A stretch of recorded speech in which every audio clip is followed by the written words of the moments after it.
Ya halo, kembali lagi bersama saya di channel Melius Production.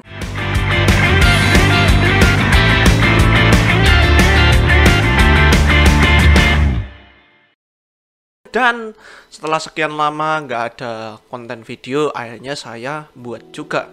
Jadi mohon maaf banget karena ya akhir-akhir ini saya juga sibuk sama skripsi saya. Apalagi skripsi saya ini sudah ya mau habis-habisan lah intinya ya.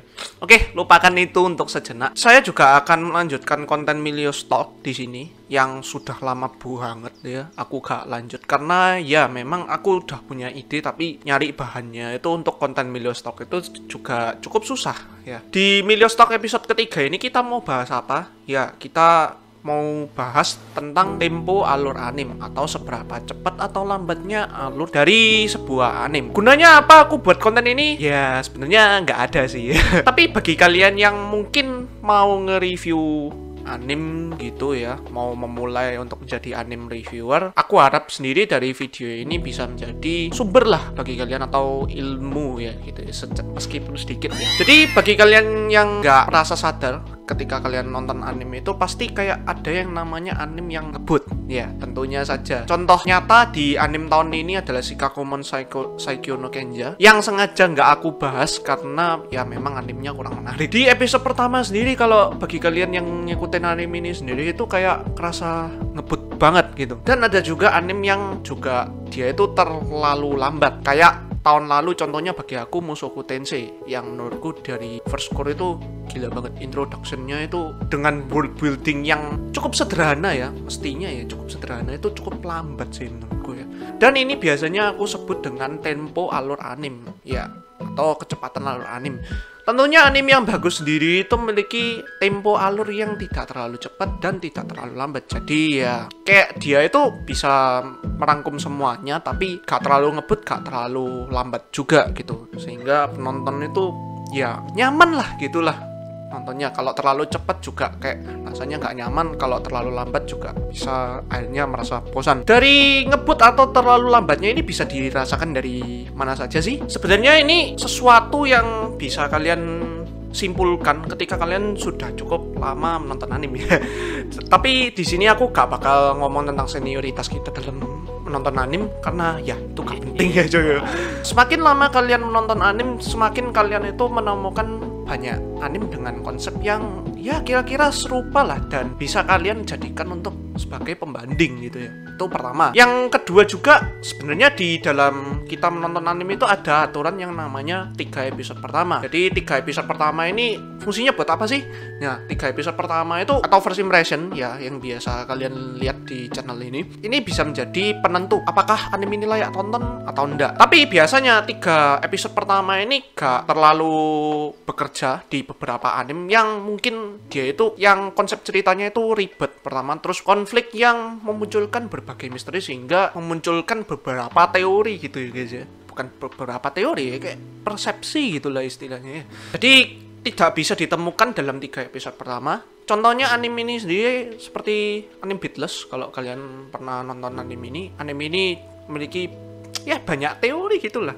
Dari 3 episode pertama itu kayak rasanya itu kayak alah anime biasa, wis anime sci-fi biasa. Tapi seiring berjalannya episode, terutama di tengah-tengahnya itu kayak ceritanya semakin berat dan semakin banyak teori yang digunakan lah istilahnya. Dan tentunya dari 3 episode pertama sendiri ini kita juga bisa menentukan tempo alur anime ini apakah cukup ngebut ataukah cukup lambat. Kita di sini bakalan mengambil 2 contoh sumber adaptasi anime. Ya mestinya banyak sih, ada dari yang visual novel, dari game, tapi tentunya dari selain 2 ini itu kayak belum aku research gitu lah ya istilahnya. 2 contoh sumber utamanya sendiri kalian mestinya sudah tahu, yaitu sumber adaptasi manga dan adaptasi light novel. 2 sumber anime ini cukup banyak diadaptasi menjadi anime. Oke, kita secara matematis saja dari adaptasi manga terlebih dahulu ya. Anime adaptasi manga pada umumnya sendiri itu ketika diadaptasi menjadi 1 episode ya.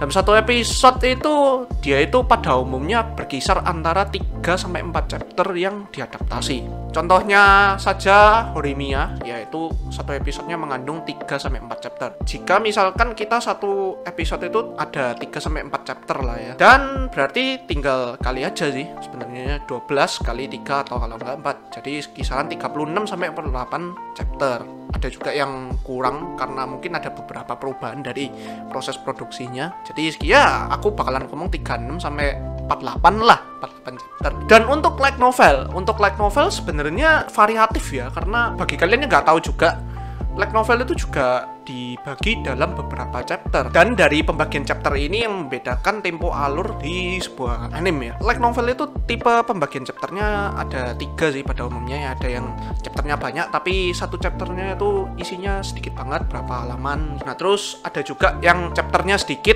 kayak Oregairu gitu, chapternya sedikit dalam satu volume, tapi dia itu dalam satu chapter light novel itu bisa sampai banyak halaman. Dan kombinasi antara keduanya sendiri, chapter banyak, isinya juga banyak. Nah tapi ini biasanya kayak ujung-ujungnya jadi volumenya sedikit sih biasanya ya. Itulah yang membedakan gitu ya. Tapi setelah saya membaca Kimi to Boku no Saigo no Senju, kira-kira anime itu pada umumnya yang adaptasi light novel ya tentunya berkisar antara 3-4 chapter juga, sama kira-kira dalam satu episode. Ya ini aku ambil contoh kasaran anime dari buatan Silverlink ya, karena Silverlink itu sering banget membuat anime adaptasi light novel ya. Nah terus kalau anime original bagaimana? Anime original ini sebenarnya ketara banget dari 3 episode, gak 3 episode pertama juga sih. Dari episode pertama pun mestinya kalian ya mestinya sudah bisa lihat kalau bagi kalian yang sudah lama nonton anime, dimana kayak ngebut atau lambatnya itu biasanya ada tergantung dari kayak misalnya world buildingnya ini apakah memang dunianya itu konsepnya itu kompleks atau enggak. Biasanya kompleks, kalau kompleks itu dari satu episode itu bisa full perkenalan tentang dunianya sendiri. Nah terus selanjutnya misalnya ada kayak seberapa banyak sih konflik yang bisa disajikan dalam satu episode gitu. Nah terus apakah dari kayak development ceritanya itu kayak cepat atau lambat itu biasanya kelihatan banget sih dari anime original itu ya. Dan dari penentuan tempo alur anime original ini juga sebenarnya kalian bisa terapkan di penentuan tempo alur anime berdasarkan 2 adaptasi tadi, light novel sama manga contohnya. Ya sebenarnya gitu aja sih penentuan tempo alur anime. Untuk beberapa kasus khusus yang sudah saya sebutkan tadi, tentunya dari temponya yang lambat atau cepat itu juga bergantung pada beberapa hal. Misalnya dari satu volume light novel itu satu episodenya bisa diadaptasi sampai 1-2 chapter doang. Nah itu kan lambat banget ya. Atau misalnya manga gitu, dari 1-7 chapter misalnya, itu kayak kesannya cepet banget. Nah tentunya terdiri dari beberapa alasan. Misalnya dari adaptasi manga ya, contohnya ya, panel yang ada dalam 3-4 chapter manga misalnya itu kayak masih belum cukup untuk satu episode. Jadi mereka akhirnya nambah dari chapter selanjutnya. Contohnya di sini ada Kanojo Karishimas, satu episode itu pernah sampai 7 chapter. Ya itu mungkin ada kemungkinan juga panelnya masih belum cukup dalam satu episode. Nah terus biasanya kalau alur kecepatan atau terlalu cepat gitu ya istilahnya ya, mereka itu menghapus dari source-nya sendiri karena dirasa kayak scene ini itu kayak buang-buang frame gitu ya istilahnya, buang-buang frame ataupun ya membuang-buang progres cerita. Jadi akhirnya kayak gak guna gitu, jadi ya akhirnya pangkas saja gitu. Contohnya sendiri ini anime Horimiya. Kalau kalian nggak tahu anime Horimiya itu setelah si Miyamura ini ngajak Kyoko Nika ini, itu sebenarnya itu kan masih banyak banget itu. Kalau kalian baca manganya itu kayak banyak kejadian, tapi progress relationship-nya mereka itu kayak bener-bener nggak ada gitu loh selama cerita itu. Akhirnya dari pihak tim produksi dan studio Cloverworks ini akhirnya memangkas 20-30 chapter dan langsung menuju ke ending manganya sendiri, dimana ending manganya sendiri dan ending animenya sendiri itu bertepatan pada saat mereka kelulusan. Yaitu bisa terjadi karena ya memang